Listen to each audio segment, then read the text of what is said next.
और जाकर के देवादिदेव महादेव के समक्ष चारों ने अपना अपना प्रश्न रखा।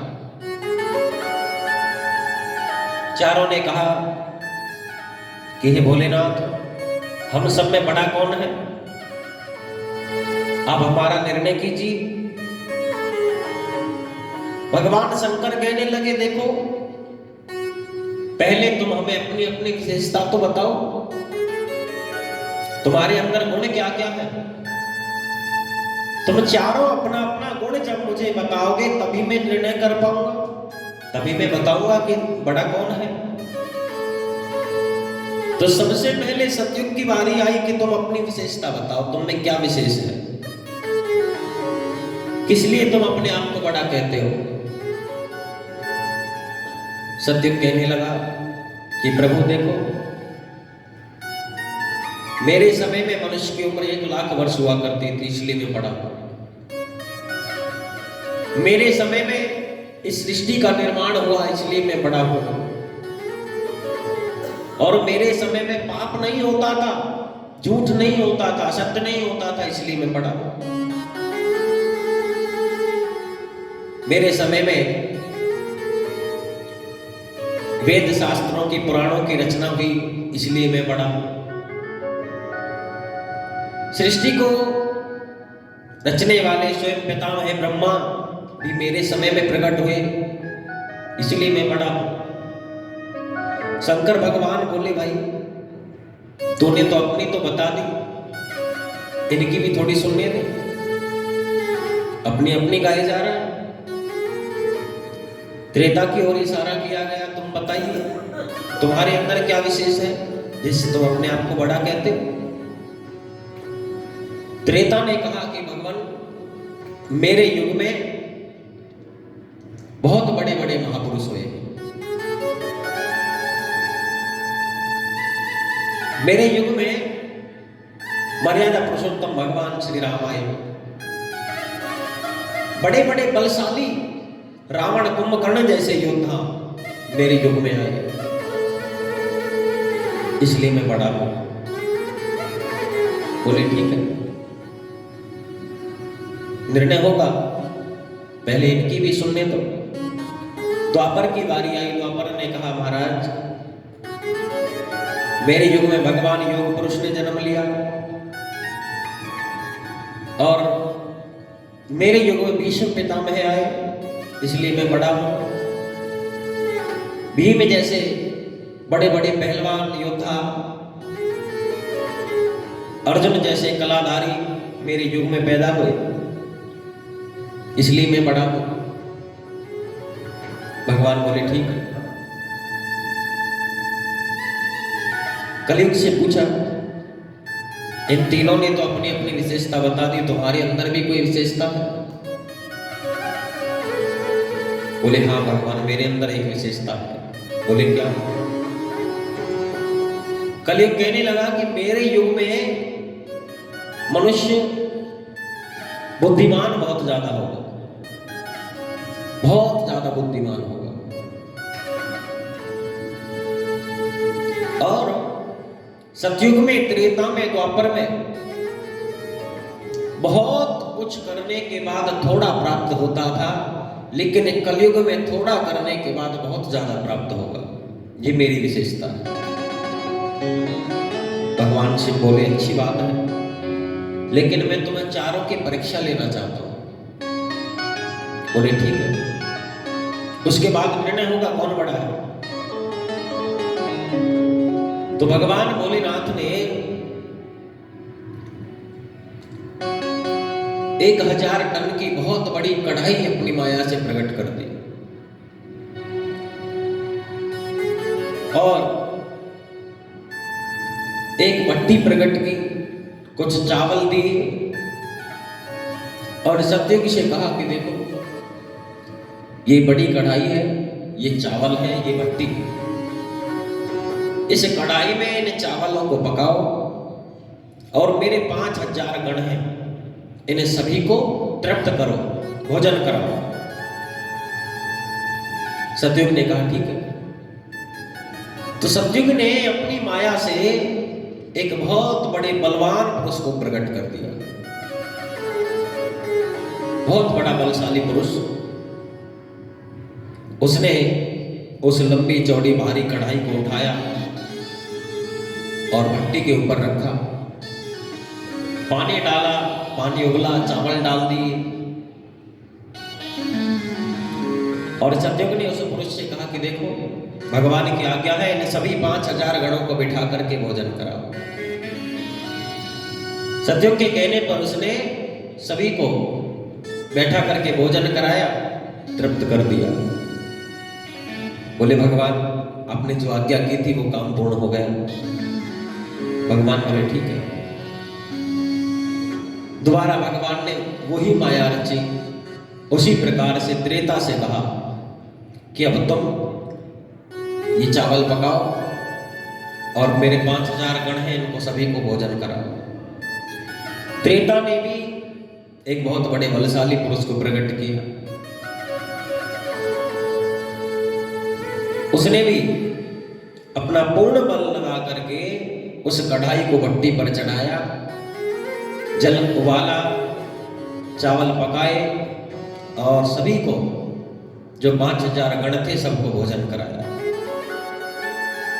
इसी प्रकार अब द्वापर की बारी आई। द्वापर ने भी एक पुरुष प्रकट किया। उसने भी अपने शरीर का बल लगा करके जैसे तैसे उस कढ़ाई को उठाया, भट्टी पर रखा, चावल पकाए और सबको भोजन कराया। अब बारी आई कलयुग की। सतयुग में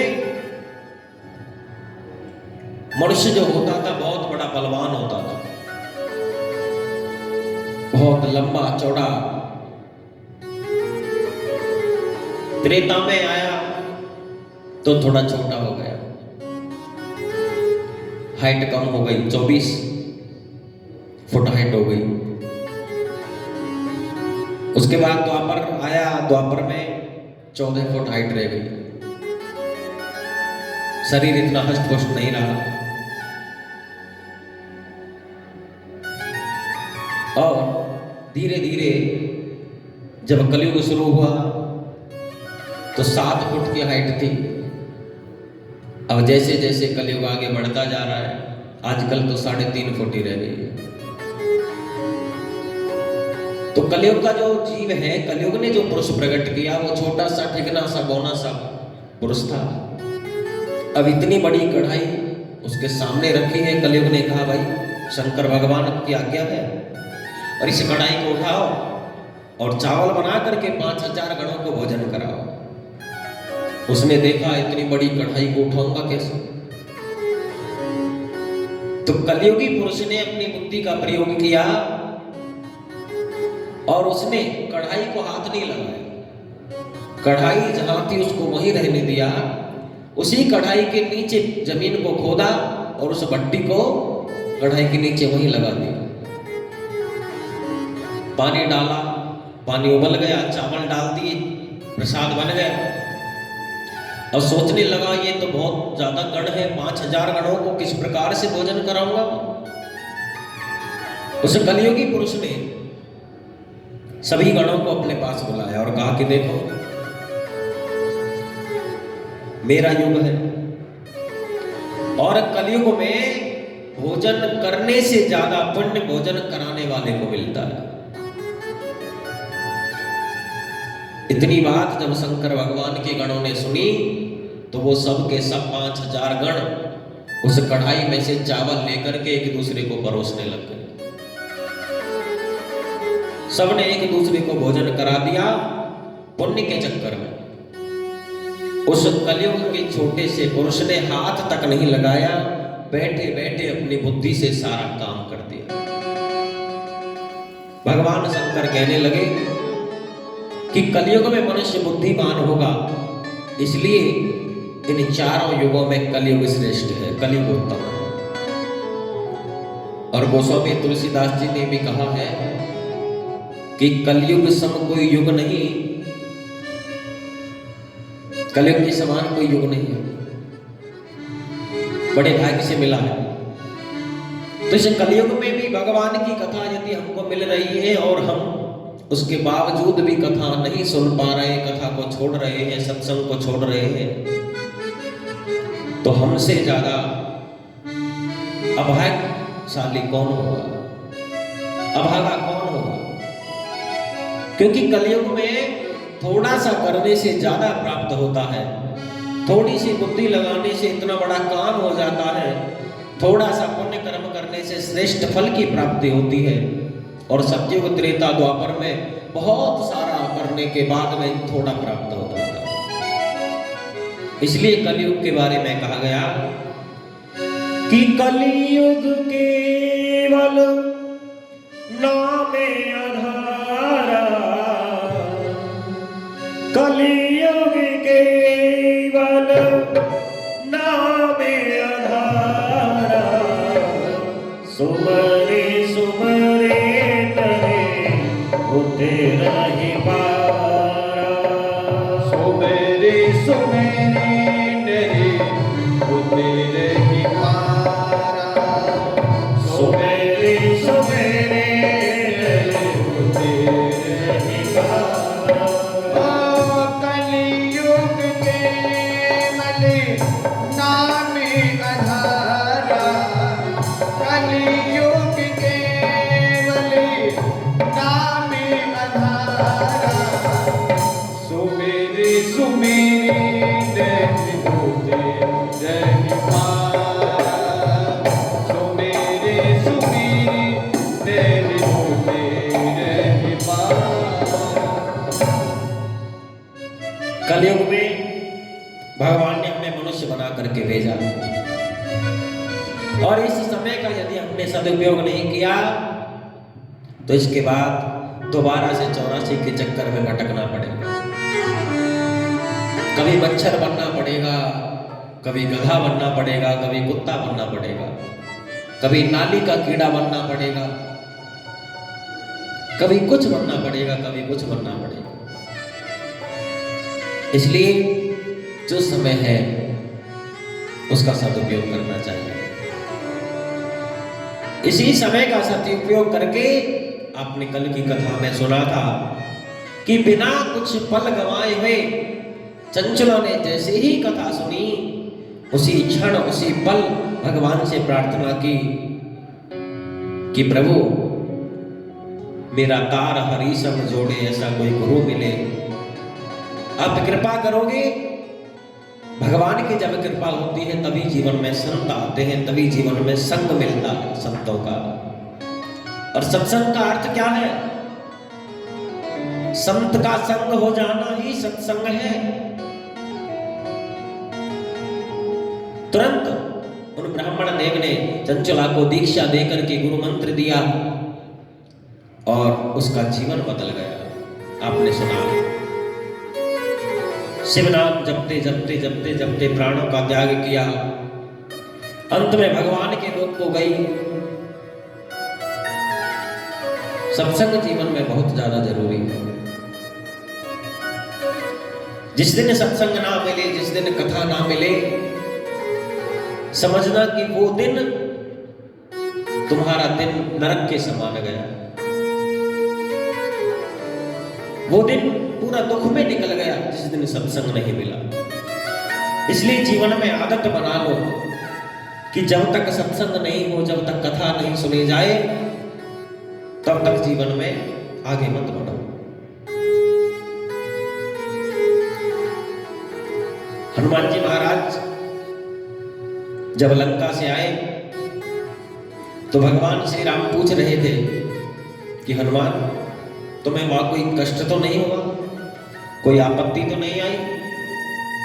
बोले नहीं प्रभु। कैसी आपत्ति?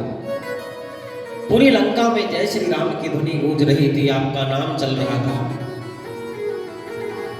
आपत्ति विपत्ति तो भगवान तब होती है कि कहे हनुमंत विपत्ति प्रभु सोई, जबे तबे सुमेरन भजन न होई। जब आपका भजन नहीं होता, जब आपका सुमरन नहीं होता, वो विपत्ति का समय होता है।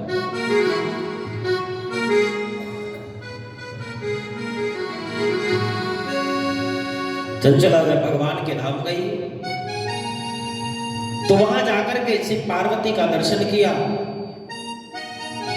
माता पार्वती ने चंचला को बड़े प्रेम की नजरों से देखा और कहा कि बेटी,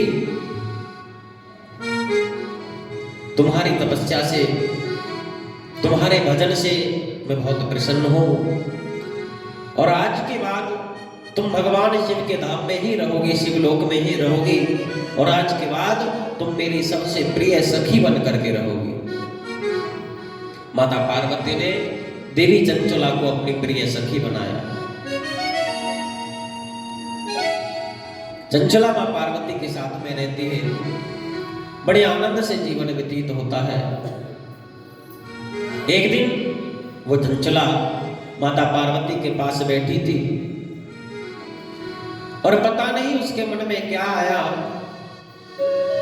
तुरंत हाथ जोड़ करके मां पार्वती की वंदना करने लगी।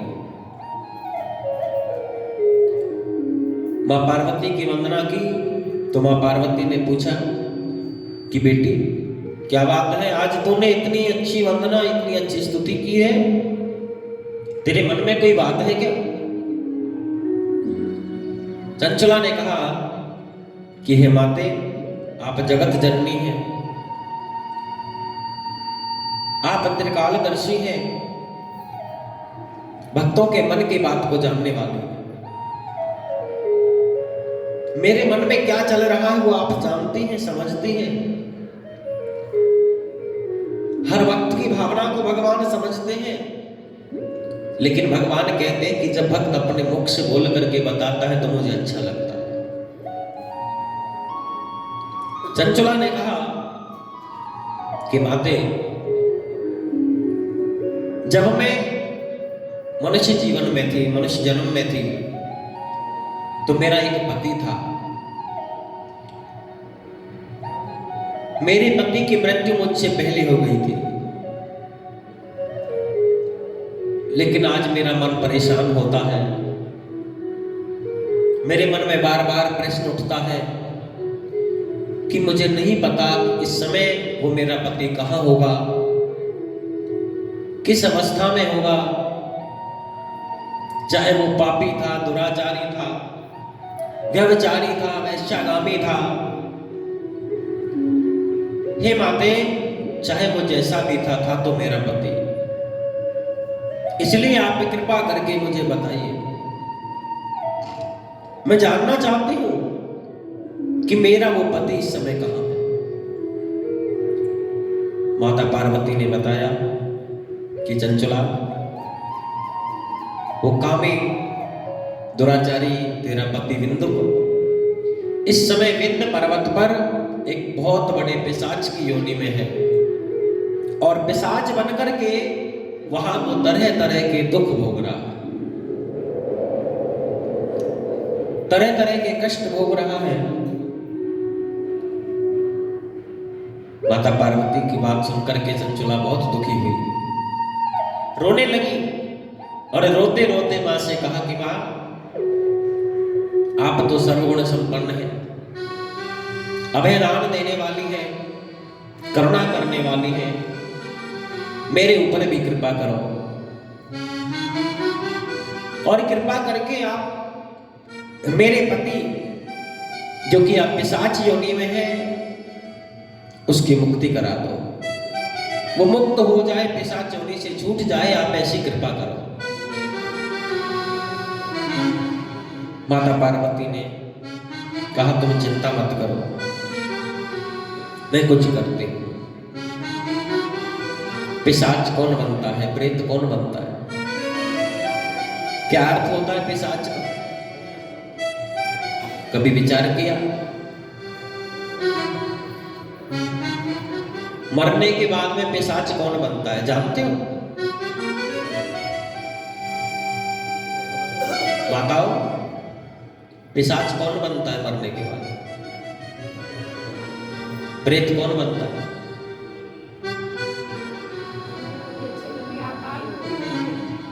हाँ, देखो मैया ने बताया है तालियां बजाने के लिए। हाँ, अकाल मृत्यु जिसकी होती है। अकाल मृत्यु का अर्थ क्या होता है? जैसे कि जो भगवान ने हमें समय दिया था, जिस योनि में हमें जितने समय के लिए भेजा गया था, समय तो हमारा बचा हुआ है, लेकिन शरीर खत्म हो गया। जब तक वो समय पूरा नहीं हो पाता है, तब तक फिर हम प्रेत योनि में या पिशाच योनि में भटकते रहते हैं। जैसे हम कहीं गए, हमारी गाड़ी में पूरा पेट्रोल है, अब वहां पहुंच भी गए तब भी बचा हुआ है, वापस आ गए तब भी बचा हुआ है, कोई समस्या नहीं होगी, आराम से जाएंगे, आराम से आएंगे। लेकिन यदि पेट्रोल कम है तो रास्ते में प्रॉब्लम्स होंगी, कहीं पेट्रोल नहीं मिलेगा तो खड़े रहना पड़ेगा। उसी प्रकार ये जीवन है।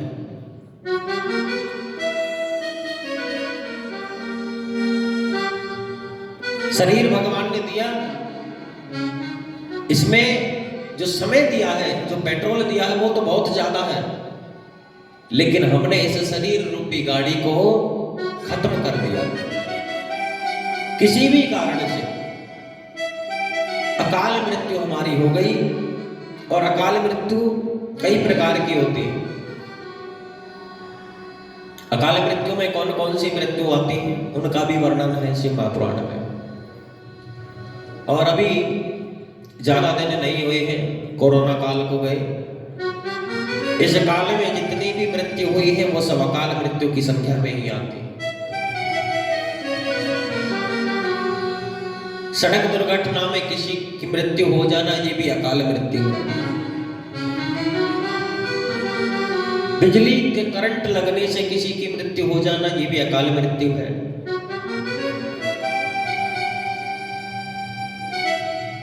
या फिर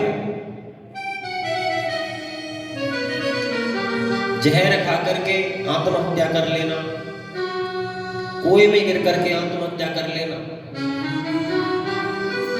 पहले बहुत से केस आते थे कुएं में गिर करके आत्महत्या की, लेकिन आजकल कुएं रहे नहीं। तो आजकल नया सिस्टम है, ट्रेन के आगे चला जाना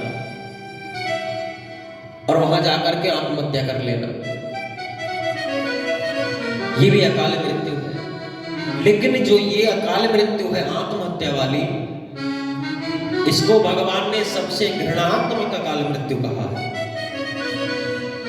सबसे घृणात्मक अकाल मृत्यु। क्योंकि जो अकस्मात मृत्यु हो जाती है, अकाल मृत्यु जो अकस्मात हो जाती है, उनके ऊपर तो हमारा वश नहीं है। लेकिन जो स्वयं अपने हाथ से ही अपने जीवन को खत्म करने के लिए कुएं में डूब जाते हैं, जहर खा लेते हैं, या फिर ट्रेन के आगे जाकर के जान दे देते हैं, इस प्रकार की जो मृत्यु होती है, निश्चय ही उन्हें पिशाच योनि मिलती है और बहुत वर्षों तक पिशाच योनि में रहना पड़ता है। भगवान भी कभी उसे माफ नहीं करते, वो फिर पिशाच की योनि में पिशाच ही बना रहता है, क्योंकि भगवान फिर उसकी ओर से अपनी दृष्टि हटा लेते, उस पर कृपा नहीं करते कभी। भगवान कहते हैं कि तुमने मेरे द्वारा दिए हुए इस अमूल्य शरीर का ये हाल किया, मानव रत्न जो मैंने दिया, ये मानव शरीर जो दिया, हीरे से भी ज्यादा अनमोल है, और तुमने इसके साथ ये सब किया, आत्महत्या कर ली, अपने आप खुद को खत्म कर लिया। भगवान ऐसे व्यक्तियों से बहुत ज्यादा नाराज हो जाते हैं और अपनी दृष्टि उन पर से हटा देते हैं। जिस प्रकार से एक बार एक राजा अपने एक मंत्री से बहुत ज्यादा खुश हुआ, और मंत्री से खुश होकर के राजा ने एक दिन पूरी सभा के सामने उस मंत्री को बहुत बहुमूल्य दुशाला भेंट दी। बहुत ही महंगा कीमती दुशाला राजा ने मंत्री को भेंट किया, और जब वो दुशाला भेंट में लेकर के बाहर निकला तो उसकी तबीयत उस दिन कुछ खराब थी। अब माथे पर बार बार पसीने आ रहे थे, शरीर पर पसीना आ रहा था। अब बाहर निकलते वक्त और कोई एक्स्ट्रा कपड़ा उसके पास था नहीं, तो उसने राजा के द्वारा दिए हुए उस कीमती दुसाले से अपने शरीर का पसीना पोंछ लिया। और जब वो पसीना पोंछ रहा था तो सभा में जो लोग बैठे थे उन्होंने देख लिया। उसने राजा से आकर के उन लोगों ने बताया कि महाराज, आपने इतना कीमती दुसाला इस मंत्री को दिया और इस मंत्री ने उस दुसाले के साथ में अपने शरीर का मल, अपने शरीर का पसीना पोंछ दिया। राजा को क्रोध आ गया। राजा ने उसी समय उस मंत्री को बुलाया और कहा कि मूर्ख, मैंने बहुत अमूल्य चीज जो मेरे पास रखी थी, बहुमूल्य चीज मैंने तुझे दी, तुझ पर खुश होकर के दी, क्योंकि तूने अच्छे कर्म किए, अच्छा कोई काम किया, और तुझे इसलिए दी थी कि इसका तू ये प्रयोग करेगा, अपने शरीर का पसीना पोंछेगा। जा, मैं तुझे अपने राज्य से निकालता हूं। आज के बाद तुझे मेरी सभा में मैं देख ना लूं, मेरी आंखों के सामने से चला जा। तू राजा और कोई नहीं है, वो राजा भगवान ही है और वो मंत्री हम सब ही है। भगवान ने भी हमें हमारे पूर्व कर्मों से खुश होकर के, प्रसन्न होकर के ये मानव का चोला दिया है, मानव का शरीर दिया है। और जब हमें इसी व्यर्थ के कामों में लगा देते हैं, व्यर्थ में अपने शरीर को, अपने जीवन को बर्बाद करते हैं, तो भगवान भी क्रोधित होते हैं।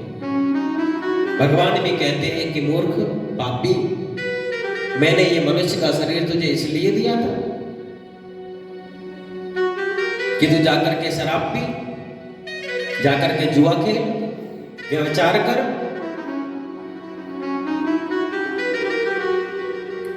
भगवान ने कहा मैंने तुझे भजन करने के लिए दिया था, सत्कर्म करने के लिए दिया था, किसी की सहायता करने के लिए दिया था, लेकिन तूने इसे व्यर्थ कर दिया। और भगवान जब क्रोधित होते हैं तो भगवान कहते हैं कि जा, तूने मेरे दिए हुए इस उपहार को गलत प्रयोग में लाया है, इसलिए आज के बाद तू मेरी आंखों से दूर हो जा, मैं कभी तेरे ऊपर कृपा नहीं करूंगा। अब की बार मैंने तेरे ऊपर कृपा की, लेकिन तूने मेरे भरोसे को तोड़ दिया, तूने मेरे विश्वास को तोड़ दिया। मैंने कृपा करके ही तुझे ये शरीर दिया था। इसलिए प्रयोग ऐसा करना चाहिए, जीवन भर ऐसा प्रयास हमें करना चाहिए कि भगवान ने जो हमें ये चादर दी है, शरीर रूपी चादर, जैसी उन्होंने दी है वैसी ही जाकर के हम उनके चरणों में सौंप दें। इसमें एक भी मैल, एक भी दाग ना लगने दें। ऐसा प्रयास हमें जीवन भर करना चाहिए। भगवान ने मनुष्य का शरीर किस लिए दिया है? बड़े सुंदर भजन के माध्यम से देखो, सुनो, और आप सब गाओ भी, क्योंकि आपके द्वारा गाया हुआ ही भजन है, आपको आता भी होगा। वो तूने अजब रचा भगवान, खिलौना माटी का, तूने अजब रचा भगवान, खिलौना माटी का, तूने अजब रचा भगवान, खिलौना माटी का, वो तूने अजब रचा भगवान, खिलौना माटी का, माटी का, माटी का, माटी का, माटी का, माटी का, माटी का, माटी का रे, तूने अजब रचा भगवान, तूने अजब रचा भगवान, खिलौना माटी का, तूने अजब रचा भगवान, खिलौना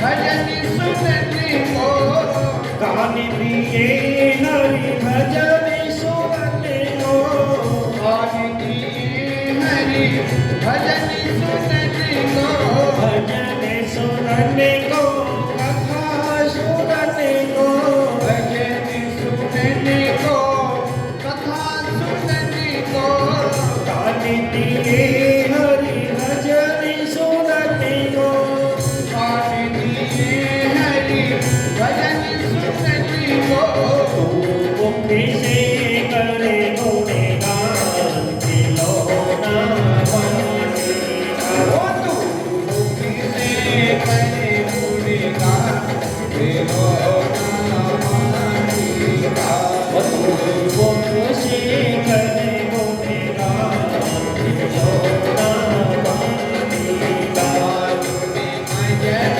रचा महिमा खिलौना बनेगा चलो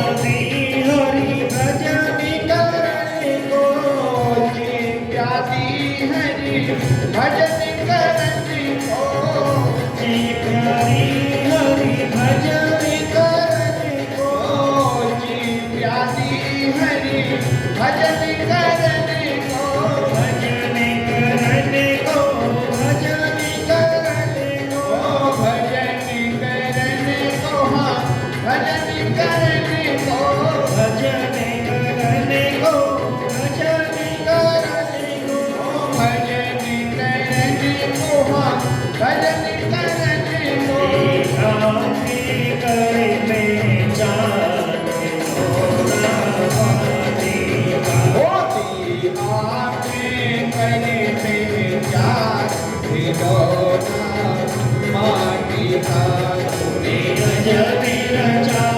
भगवान खिलौना बनेगा तूने अजब रचा भगवान खिलौना माटी का श्री राम जी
करके मर्जी उतरो बन से बात लौटा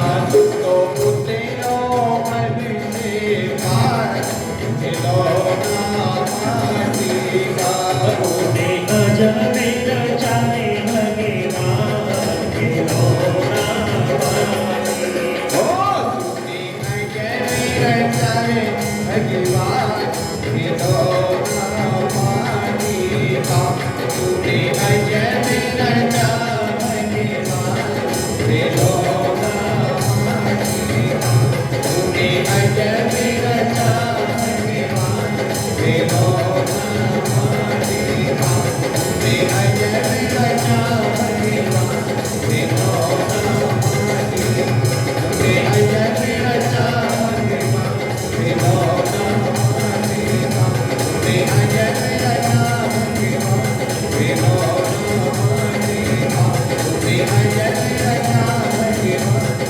खिलौना माटी का बोले शंकर भगवान की जय। इस प्रकार से माता पार्वती ने उस देवी चंचुला से कहा कि बेटी तू चिंता मत कर, अगर तेरा पति विंदु जो पिशाच के रूप में है भगवान की शिव महापुराण की कथा को श्रवण करेगा तो वो स्वतः ही पिशाच की योनि से छूट जाएगा। चंचुला ने कहा माता लेकिन वो तो पिशाच के शरीर में है, पिशाच की योनि में है, मैं उसे कैसे पहचानूंगी कि यही मेरा पति है, और मैं कैसे उसे भगवान की कथा श्रवण करा पाऊंगी। आप ही इसकी कोई व्यवस्था करो। माता पार्वती ने उस समय भगवान शंकर के एक गण जिनका नाम था ताम्बरूजी महाराज, भगवान शंकर के गण ताम्बरूजी महाराज को याद किया। ताम्बरूजी हाथ में वीणा लिए नमः शिवाय करते हुए माता के सामने उपस्थित हुए और माता पार्वती से कहा कि मां आपने मुझे बुलाया, आज्ञा करिए। ताम्बरूजी महाराज भगवान शिव के ऐसे गण हैं जो हाथ में वीणा लेकर के हर समय नमः शिवाय का कीर्तन करते रहते हैं। जैसे नारद जी महाराज भगवान श्री हरि नारायण के पार्षद हैं, भक्त हैं, उसी प्रकार भगवान शिव के जो पार्षद हैं वो ताम्बरूजी महाराज। ताम्बरूजी आए तो माता पार्वती ने उनसे कहा कि बेटा मेरी आज्ञा है कि विंध्य पर्वत पर इस चंचुला का पति विंदु को पिशाच के रूप में पड़ा हुआ है और तुम जाओ जाकर के उसे शिव महापुराण की कथा श्रवण कराओ, भगवान शिव की कथा को सुनाओ और उसकी पिशाच योनि से मुक्ति करा के भगवान शिव के धाम को लेकर आओ। माता पार्वती ने कहा कि देखो ये देवी चंचुला है ना, इसे साथ में ले जाना, ये अपनी आंखों से अपने पति की मुक्ति होते हुए देख लेगी तो इसे विश्वास हो जाएगा, इसकी आत्मा को शांति मिलेगी, मन शांत हो जाएगा। भगवान शिव के गण ताम्बरूजी महाराज एक सुंदर विमान में बैठे, विमान में बैठ करके चंचला को भी अपने साथ में लिया और विंध्याचल पर्वत पर पहुंच गए। वहां जाकर के देखा एक बहुत बड़ा विकराल शरीर पिशाच वहां पड़ा हुआ था, बार बार पुकार रहा था, कुछ कहना चाहता था, आवाज नहीं निकलती थी, तो कभी रोने लग जाता, कभी हंसने लग जाता। अनेक प्रकार के कष्ट वो पिशाच रूपी शरीर में भोग रहा था। तामुरु जी महाराज ने जाकर के जैसे देखा, मन में विचार किया कि ये तो पिशाच रूप में है, ये किस प्रकार से भगवान शिव की कथा को सुनेगा। तो सर्वप्रथम तामुरु जी ने उस पिशाच को बहुत बड़े बड़े पासों के अंदर बांध करके बैठाया और बैठा करके भगवान शिव की कथा को श्रवण कराने के लिए तामुरु जी आसन पर विराजमान हो गए। आसन पर बैठते ही तामुरु जी महाराज ने भगवान शिव की कथा शुरू करने से पहले मंगलाचरण किया, कीर्तन गाया और कीर्तन गाते ही विंध्याचल पर्वत के चारों दिशाओं में ये बात फैल गई कि यहाँ भगवान शिव की कथा होने वाली है। और जब ये खबर विंध्याचल पर्वत की गुफाओं में बैठे बैठे बड़े तपस्वी ऋषि मुनि जो संत थे, अनेक वर्षों से जो भजन कर रहे थे, उन्होंने सुनी, सब दौड़ करके आ गए और कुछ ही देर में पूरा का पूरा विंध्य पर्वत संतों से भर गया। सब भगवान शिव की कथा श्रवण करने के लिए आए। तामुरु जी ने कथा सुनाना प्रारंभ किया और शिव महापुराण की 9 दिवसीय नवपारायण शिव महापुराण की कथा को श्रवण कराया। कथा को श्रवण करते ही जैसे ही कथा का विश्राम हुआ, उस पिशाच की मुक्ति हो गई और उस पिशाच के शरीर से एक दिव्य देह प्रकट हुई। वो दिव्य देह 4 भुजाओं वाला शरीर, रुद्राक्ष धारण किए हुए, माथे पर त्रिपुंड लगाए हुए था। प्रकट होते ही उन्होंने पहले सब तामुरु जी महाराज को प्रणाम किया, सभी संत भक्तों को प्रणाम किया और इसके बाद तामुरु जी के साथ में विमान में बैठ करके भगवान शिव के धाम को चले गए। बोलिए शंकर भगवान की जय, शिव महापुराण की जय। शिवलोक में जाकर के विंदुक ने भगवान शिव और माता उमा का दर्शन किया। बड़ा ही भव्य दर्शन अपने नेत्रों से करके कृतकृत्य हो गया, धन्य हो गया। पास में बैठी चंचुला की ओर निगाह गई। चंचुला को देखते ही वो रोने लगा। भगवान शंकर ने पूछा, अरे बिंदु, अब क्या चिंता है? अब तो तुम मुक्त हो गए, अब क्यों रो रहा है? बोले भगवान, मैं इसलिए रो रहा हूं कि अगर मुझे चंचुला जैसी भक्त पत्नी नहीं मिली होती तो आज मेरा कल्याण नहीं होता। आज मैं पिशाच बन करके ही पड़ा रहता। ये देवियों की ममता बड़ी ही वंदनीय होती है। हमारी माताएं, हमारी बहनें, हमारे घर की जो देवियां हैं, परिवार के किसी भी व्यक्ति का कष्ट, किसी का दुख वो सहन नहीं करती। सबसे पहले उनका हृदय तृप्त हो जाता है और सबके लिए जीवन भर भगवान से प्रार्थनाएं करती रहती है। मैंने आज तक नहीं सुना कि कोई माता बहन भगवान के मंदिर में जाकर के अपने लिए कुछ मांगते हो। जब भी जाएंगे परिवार के लिए, मेरे बच्चों को अच्छी नौकरी दो भगवान, मेरे पति का स्वास्थ्य ठीक रहे, बेटे का विवाह हो जाए, बहू पर बेटा हो जाए, अपने लिए कभी कुछ नहीं मांगते। धन्य है ऐसी माताएं। और भगवान माताओं की सबसे ज्यादा सुनते हैं, क्योंकि माताओं का और भगवान का एक योग है, संयोग है। क्योंकि माता वत्सला स्वरूप होती है, वात्सल्य का भाव माताओं के हृदय में होता है और भगवान भी भक्त वत्सल होते हैं। इसलिए इन दोनों का ऐसा कनेक्शन है हृदय का कि माताओं की भगवान सबसे ज्यादा सुनते हैं। बोलिए भक्त वत्सल भगवान की जय। इस प्रकार से विंदुक रूपी पिशाच का उद्धार हुआ भगवान शिव की कथा श्रवण से। इतनी कथा श्रवण करने के बाद में शौनक आदि 88,000 ऋषि श्री सूत जी महाराज से कहने लगे, हे सूत जी, आपने जो हमें भगवान शिव महापुराण के माध्यम को श्रवण कराया है, इस कथा को सुनकर के हम धन्य हो गए, कृतकृत्य हो गए।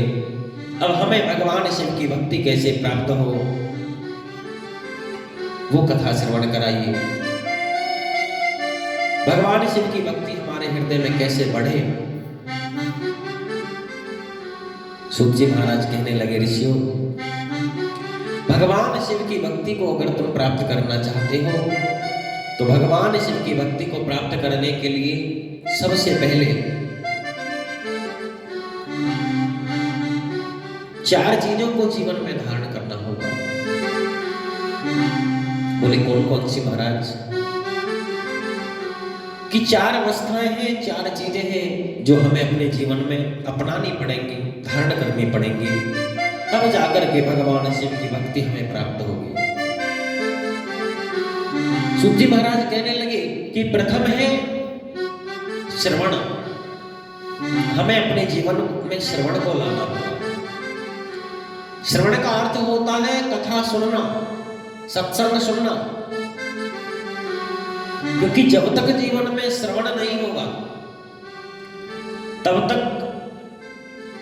भगवान का चिंतन नहीं हो सकता। जब तक जीवन में चिंतन नहीं होगा तब तक मनन नहीं हो सकता, और जब तक मनन नहीं होगा तब तक ध्यान नहीं हो सकता। जब तक ध्यान नहीं होगा तब तक समाधि नहीं लग सकती है, और जब तक समाधि नहीं लगेगी तब तक भगवान शिव की भक्ति प्राप्त नहीं हो सकती। भगवान शिव योग योगेश्वर है। भगवान शिव हमेशा समाधि में लीन रहते हैं, और ऐसे महायोगी देवादिदेव महादेव का दर्शन यदि तुम पाना चाहते हो, उनकी भक्ति यदि जीवन में लाना चाहते हो, तो जीवन में ध्यान और समाधि की बहुत ज्यादा आवश्यकता है। इसलिए सबसे पहले प्रथम सीढ़ी से चलना शुरू कीजिए। सूत जी कहते हैं कि प्रथम श्रवण है, दूसरा चिंतन है, तीसरा मनन है। श्रवण का अर्थ भगवान की कथाओं को सुनना, और चिंतन का अर्थ होता है जब तुम भगवान की कथाओं को श्रवण करके घर जाने के बाद उन कथाओं का चिंतन करते रहोगे मन में कि हमने कल कौन सी कथा सुनी थी, भगवान की कितनी सुंदर कथा हमने कल सुनी, कैसी लीला कल की कथा में हमने श्रवण करी। जब ये चिंतन मन में चलेगा तो धीरे धीरे तुम्हारे जीवन में मनन आ जाएगा। मनन का अर्थ होता है कि हर समय, हर काम में, हर अवस्था में, खाना खाते, बर्तन धोते, झाड़ू लगाते, रोटी बनाते, भगवान का ही ध्यान मन में चलता रहना, इसे मनन का। कुछ भी खाते हैं तो उससे पहले भगवान को पहले सौंप देना, भगवान का भोग लगाना, ये मनन है। यानी मन से कभी भी भगवान अलग ना हो, इसे मनन कहा जाता है। तन से, शरीर से घर में रहो, परिवार का पालन पोषण करो, लेकिन मन में भगवान का चिंतन चलता रहे, ये मनन कहलाता है। और मनन के बाद में अवस्था आती है ध्यान की। जब मनन होने लग जाएगा फिर तुम नेत्र बंद करके बैठोगे तो तुम्हारे ध्यान में भगवान आने लगेंगे। आंख बंद करके जब बैठोगे तो ध्यान लगने लगेगा, और जब ध्यान की अवस्था आ जाएगी तो ध्यान लगाने जब तुम बैठोगे तो धीरे धीरे अपने आप तुम समाधि में खोते चले जाओगे, समाधिस्थ हो जाओगे। इसलिए जीवन में शिव भक्ति को प्राप्त करना है तो पहला श्रवण, और श्रवण कैसे प्राप्त होगा? तो श्रवण जब प्राप्त होता है जब जीवन में संतों का संग होता है। भगवान श्री राम ने भी माता सबरी को नवधा भक्ति में यही बताया है। 9 प्रकार की भक्ति का विवरण किया गया, और 9 प्रकार की भक्ति में यही बताया कि हे सबरी, जीव मुझे 9 प्रकार से प्राप्त कर सकते हैं। कौन कौन से बताए? भगवान कहते हैं कि प्रथम भगति संतन करे संगा प्रथम भगति संतन करे संगा प्रथम भगति संतन करे संगा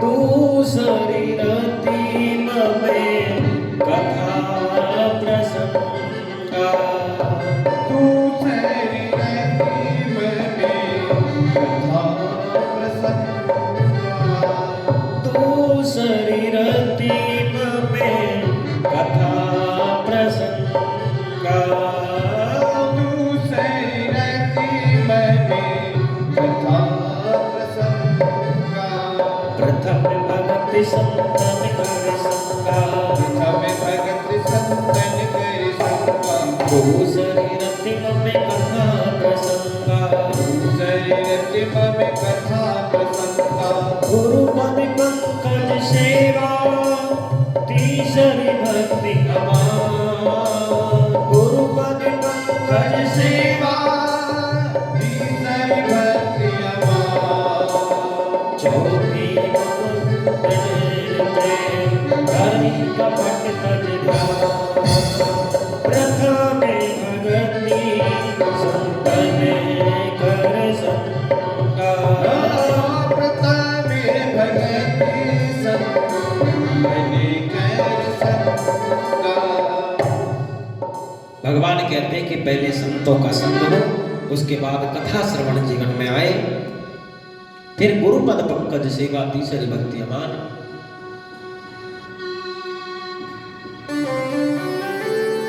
संत का संग का मतलब क्या है?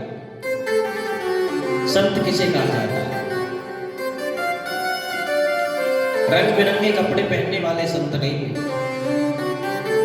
माथे पर त्रिपुंड लगाए, माथे पर तरह तरह के तिलक लगा करके संत नहीं बना जाता।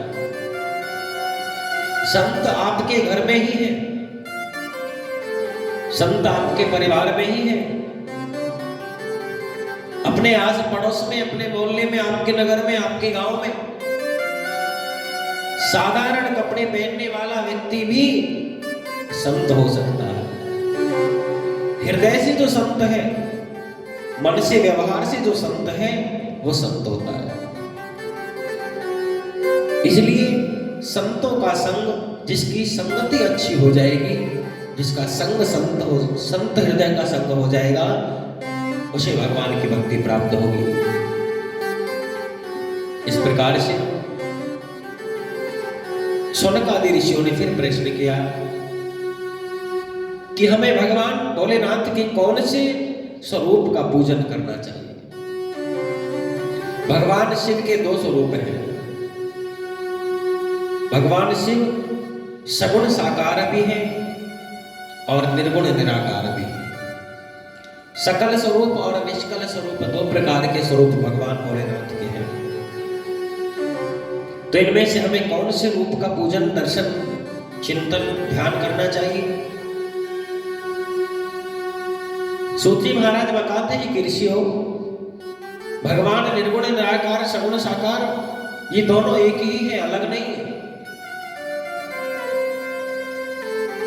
इसलिए दोनों स्वरूपों में हमें शिव का ही ध्यान करना चाहिए। और भगवान शिव का जब पूजन किया जाए तो जिस मंदिर में भगवान शिव की पूजा की जाए उस मंदिर में ये ध्यान रखना चाहिए, यदि सगुण साकार स्वरूप है, सकल स्वरूप विद्वान है और वहां निर्गुण निराकार शिवलिंग स्वरूप नहीं है, तो वहां पूजा करने पर हमें भगवान शिव की पूजा का कोई फल प्राप्त नहीं होता। और यदि मंदिर में निर्गुण निराकार है, जो शिवलिंग है, और सगुण रूप से परमात्मा की मूर्ति विराजमान नहीं है, अगर उस मंदिर में हम शिव पूजा करेंगे तो भी हमें संपूर्ण फल की प्राप्ति हो जाती है। इसलिए शिवलिंग के पूजन का विशेष महत्व श्री महापुराण में बताया गया है। हमारे दो देवता ऐसे हैं, दो भगवान ऐसे हैं जिनके दो स्वरूप हैं, निर्गुण निराकार भी है और सगुण साकार भी। एक भगवान शिव, भगवान हर और भगवान हरि। सगुण साकार रूप में भगवान श्री हरि राम कृष्ण नारायण के रूप में है और निर्गुण निराकार के रूप में भगवान शालिग्राम के रूप में है, शालिग्राम शिला के रूप में। शिव महापुराण में शालिग्राम शिला की भी विशेष कथा आती है। ये भी भगवान श्री हरि का साक्षात स्वरूप है जो गंडकी नदी से प्रकट होते हैं। इनकी पूजा हर और हरि की जो पूजा है, जो सेवा है, वो बड़ी आसान है। इनकी सेवा के लिए हमें किसी प्रकार के विचार करने की जरूरत नहीं होती।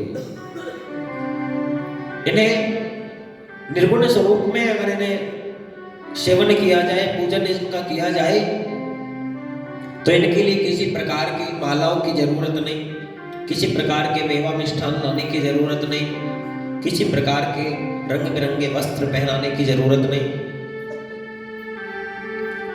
बस गंगा जल से स्नान कराओ और चंदन लेकर के अपने मन के भाव से, अपनी श्रद्धा से, जहां तुम्हारा मन करे शिवलिंग पर और शालिग्राम शिला पर, वहां तुम तिलक लगा दो। और जहां तुम तिलक लगा दोगे भाव से, वही भगवान का मुखारविंद पैदा हो जाएगा, प्रकट हो जाएगा। इसलिए इन दो की सेवा बड़ी आसान है और ये दोनों ही भक्तों की बहुत जल्दी से सुनते हैं, बड़े जल्दी प्रसन्न हो जाते हैं। भगवान भोलेनाथ पर एक लोटा जल चढ़ा दिया जाए तो भगवान भोलेनाथ प्रसन्न हो जाते हैं, अभय वरदान दे देते हैं भक्तों को। और शालिग्राम जी पर अगर तुलसी का दल चढ़ा दिया जाए तो उसी से भगवान प्रसन्न हो जाते हैं। इन्हें ज्यादा की जरूरत नहीं, भाव होना चाहिए, श्रद्धा होनी चाहिए। इस प्रकार से निर्गुण निराकार और सगुण साकार के रूप में बताया। आगे ऋषियों ने प्रश्न किया कि हे सूत जी महाराज, भगवान शिव का जो सगुण स्वरूप है, उस सगुण स्वरूप से भगवान निर्गुण रूप में क्यों आए और कब आए? इस कथा को हमें श्रवण कराइए। सूत जी महाराज बताते हैं कि ऋषियों, एक बार सृष्टि रचयिता ब्रह्मा जी और भगवान श्री हरि, भगवान नारायण,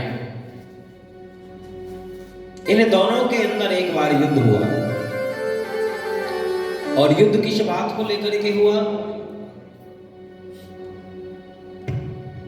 देखिए, बहुत ही अच्छा भाव भक्तों का। बहन जी सभी के लिए प्रसाद लेकर के आई, एक बार जोरदार तालियों से इनका स्वागत। और भगवान इन पर कृपा करें, इनके धन को दिन दूना और प्रभु राज चौगुना बढ़ाएं। बोले शंकर भगवान की।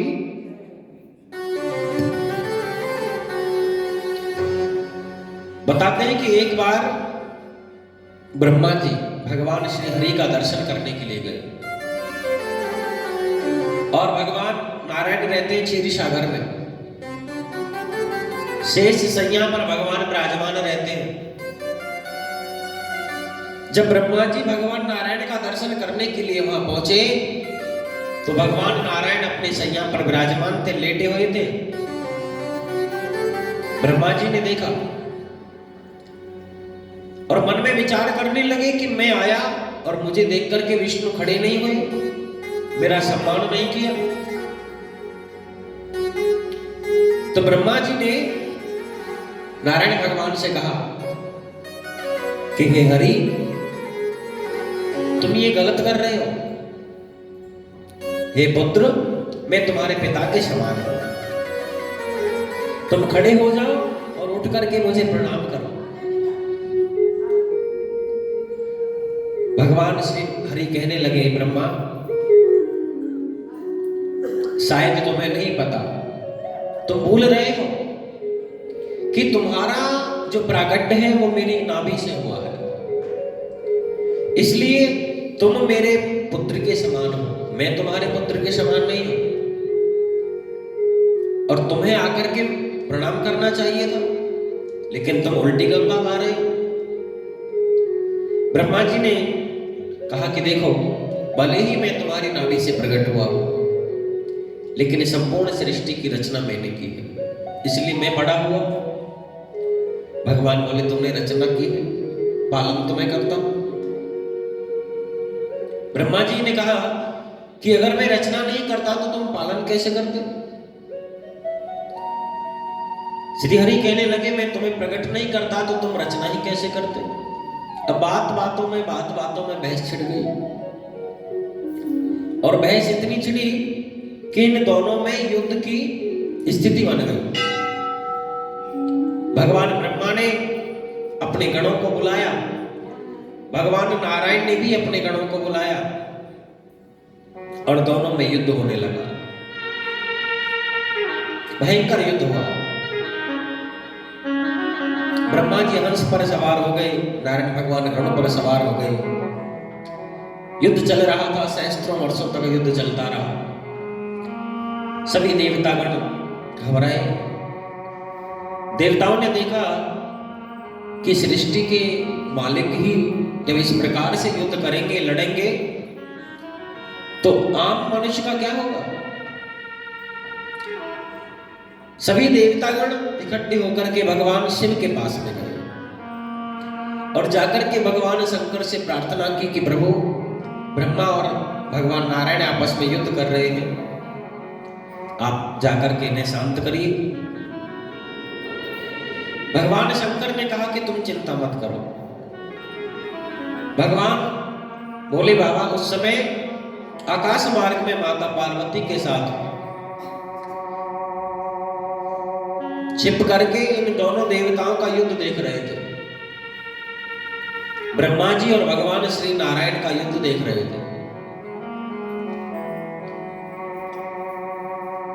तो भगवान शंकर ने सोचा कि अगर ऐसे ही इनमें युद्ध होता रहा तो महाप्रलय आ जाएगी। तो इन दोनों का युद्ध बंद करवाने के लिए भगवान भोलेनाथ एक बहुत बड़े स्वर्ण कांति युक्त तेजो में स्तंभ का रूप लेकर के इन दोनों के बीचों बीच प्रकट हो गए, ब्रह्मा जी और भगवान नारायण के बीच। जब उस तेजो में स्तंभ को ब्रह्मा जी ने देखा तो ब्रह्मा जी ने भगवान नारायण से पूछा कि हे हरि,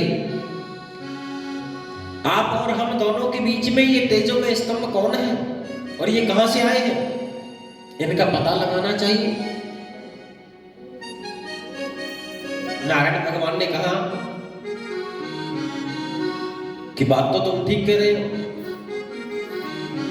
हमें शीघ्र इनका पता लगाना चाहिए, युद्ध तो हम बाद में भी कर लेंगे। ये है कौन? ब्रह्मा जी बोले, एक काम करो, हे विष्णु, तुम ऊपर की ओर जाओ और जाकर के पता लगाओ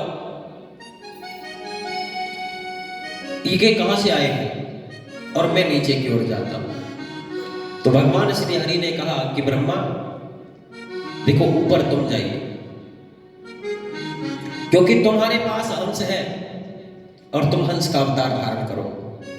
मैं वराह बनकर के रसातल में जाऊंगा और पृथ्वी में जहां तक ये तेजो में स्तंभ का अंत मिलेगा, मैं इसके अंत को देखने की कोशिश करूंगा। तो उस समय भगवान श्री हरि वराह अवतार लेकर के नीचे पृथ्वी की ओर गए और ब्रह्मा जी हंस अवतार लेकर के ऊपर आकाश मार्ग में गए। आकाश मार्ग में जाकर के ब्रह्मा जी ने इसके आदि का पता लगाना शुरू किया, लेकिन जितना ऊपर चलते जाते वहां तक ये तेजो में स्तंभ इनके साथ था। इसका आदि कहीं नहीं दिखाई दिया, कहां से प्रकट हुआ है, कहां से आया। भगवान नारायण ने पूरी पृथ्वी को खोद डाला। अंततः भगवान श्री हरि ने देखा कि इस तेजो में स्तंभ का अंत लगाना बहुत कठिन है, और वहीं से प्रणाम करके उस स्तंभ को भगवान श्री नारायण वापस आ गए। ब्रह्मा जी ऊपर की ओर जा ही रहे थे। इन दोनों का इस प्रकार से खेल देख करके भगवान शंकर को हंसी आ गई, और भगवान भोलेनाथ खिलखिला करके हंसे। आकाश मार्ग में जब शंकर भगवान हंसे तो शंकर भगवान की जटाओं में एक पुष्प था, केतकी का पुष्प। वो केतकी का पुष्प भगवान की जटाओं में से नीचे गिरा। जैसे ही पुष्प नीचे गिरता हुआ आ रहा था, ब्रह्मा जी को रास्ते में मिल गया। अब ब्रह्मा जी ने मन में विचार किया कि यह पुष्प तो बहुत ऊपर से आ रहा है, क्यों ना इसे पूछा जाए कि इसका आदि कहाँ है। ब्रह्मा जी ने उस केतकी के पुष्प को बीच में रोक लिया और कहा, भाई तुम कौन हो? क्या तुम्हें इस तेजो में स्तंभ का आदि पता है कि ये कहां से शुरू हुआ है? केतकी ने कहा कि देखो, मैं खुद नहीं जानता कि मैं कितनी ऊपर से आ रहा हूं, और जहां से मैंने गिरना शुरू किया है वहां तक ये तेजो में स्तंभ दिखाई दे रहा है, और मैं अनेक वर्षों से ऊपर से गिरता हुआ आ रहा हूं। इसलिए इस तेजो में स्तंभ का आदि लगाने की तुम गलती मत करो, तुम्हें इसका आदि पता नहीं चलेगा। ब्रह्मा जी ने मन में विचार किया, जब हम इसका आदि नहीं ढूंढ सकते तो नारायण को भी अंत नहीं मिला होगा। ऐसा सोच करके उन्होंने केतकी से कहा कि केतकी, तुम नीचे चल रहे हो? केतकी ने कहा कि हाँ।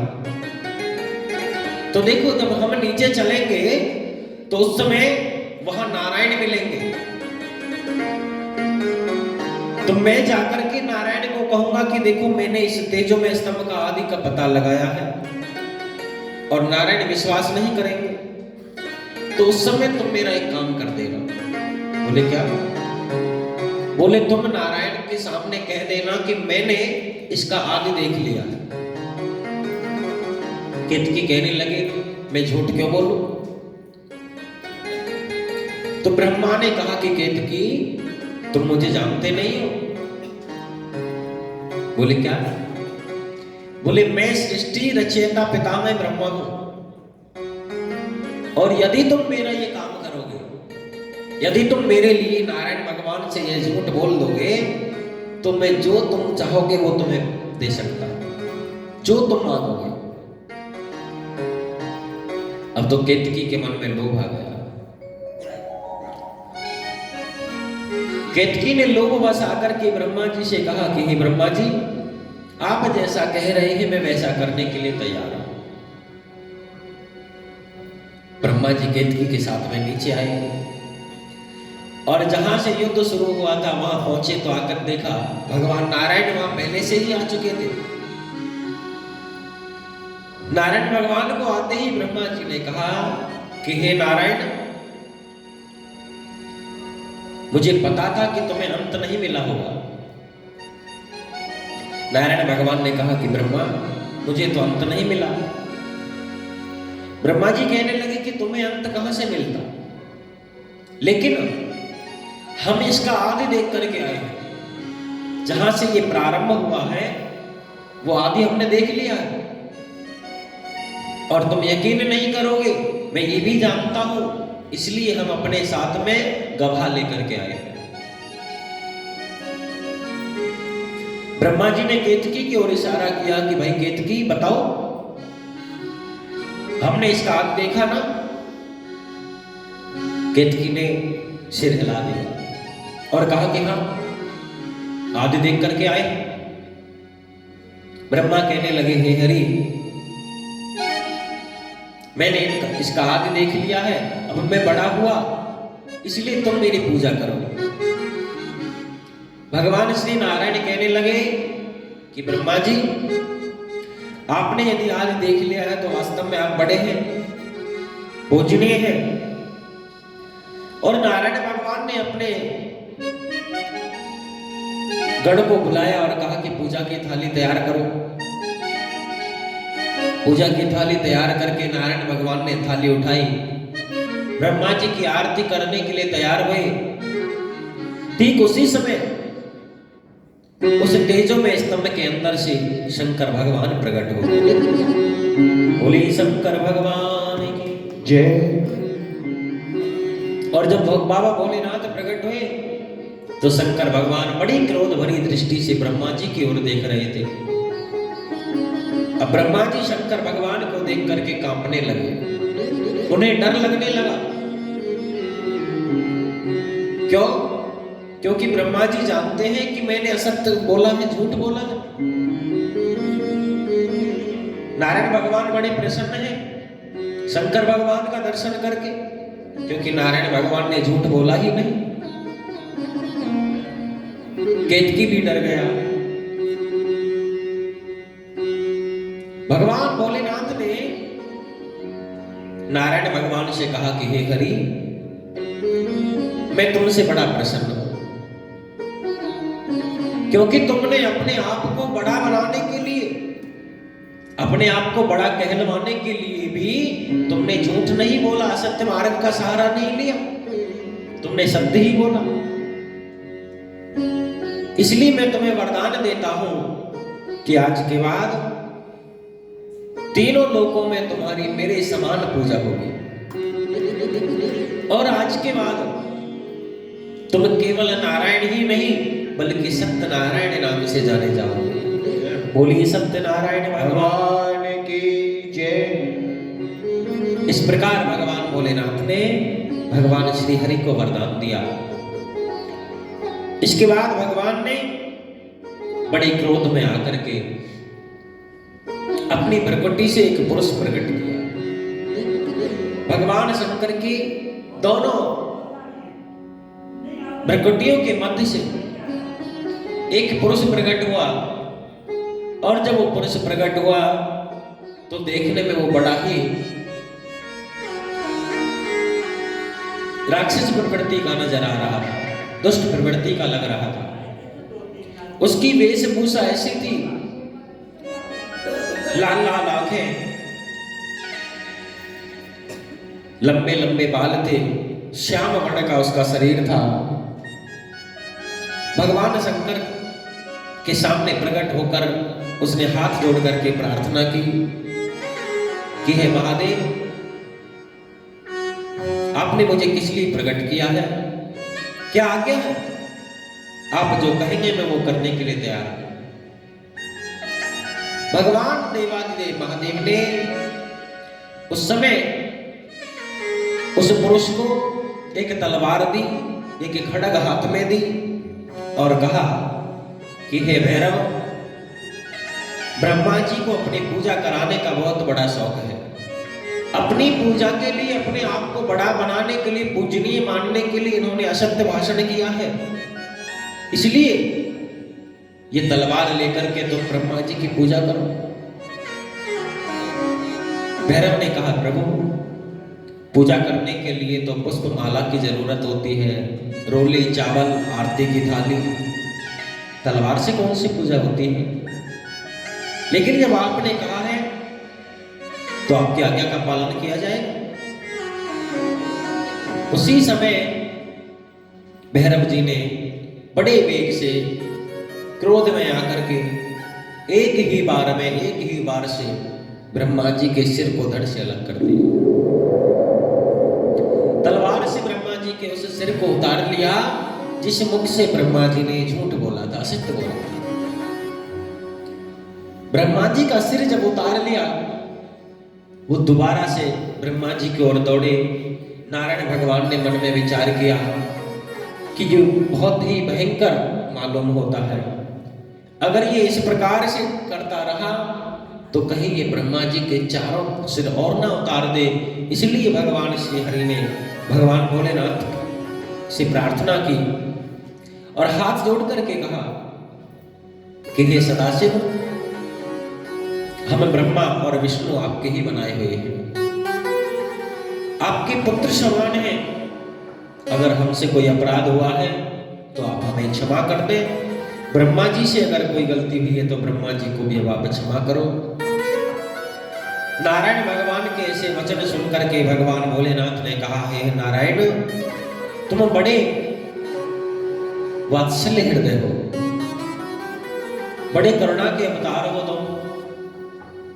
जिस ब्रह्मा ने अपने आप को बड़ा बनाने के लिए झूठ बोल दिया और तुमसे पूजा करवाना चाहता था, उसी ब्रह्मा को बचाने के लिए तुम मुझसे प्रार्थना कर रहे हो। मैं तुमसे बड़ा प्रसन्न हूं। भगवान महादेव ने भगवान नारायण के कहने पर भैरव को रोक दिया और श्री भूतनाथ भगवान ब्रह्मा जी से कहने लगे, हे ब्रह्मा, मैं तुमसे क्रोधित नहीं हूं, लेकिन तुमने असत्य भाषण किया है, तुमने झूठ बोला है और तुम सृष्टि के रचयिता हो।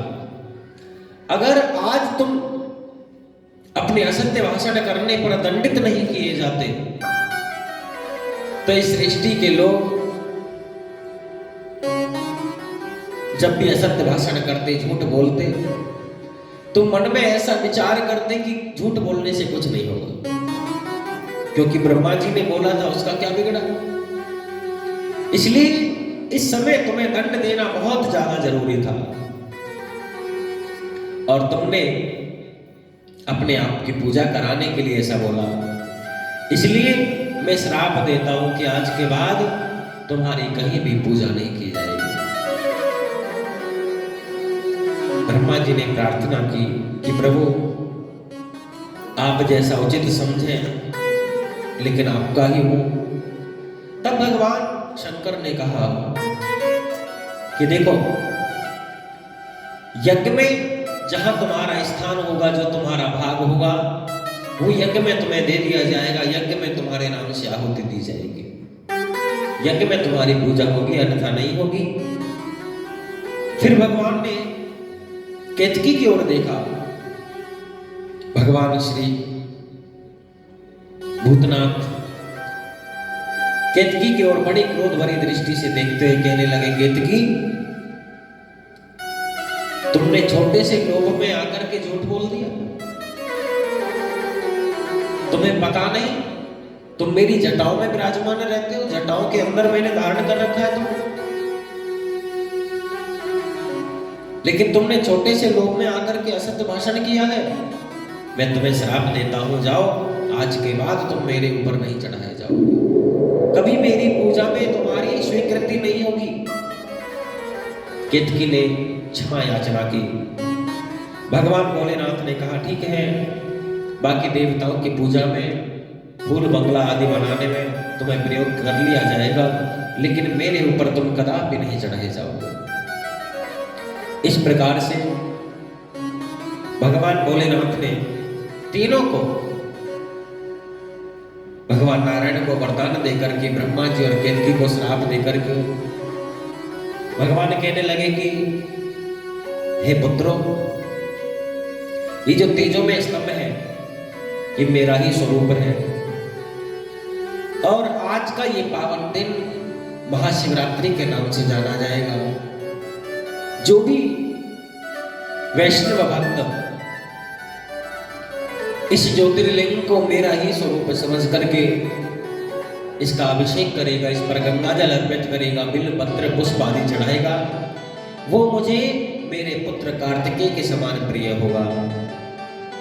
भगवान शंकर इस प्रकार से वरदान देकर के अंतर ध्यान हो गए। उसी दिन पहला शिवलिंग प्रकट हुआ था। बोलिए शंकर भगवान की जय। इस प्रकार से बड़ी सुंदर कथा सौनक आदि ऋषियों ने सूत जी महाराज के मुख से श्रवण की और आप सब भक्तों ने भी बड़े भाव से सुनी।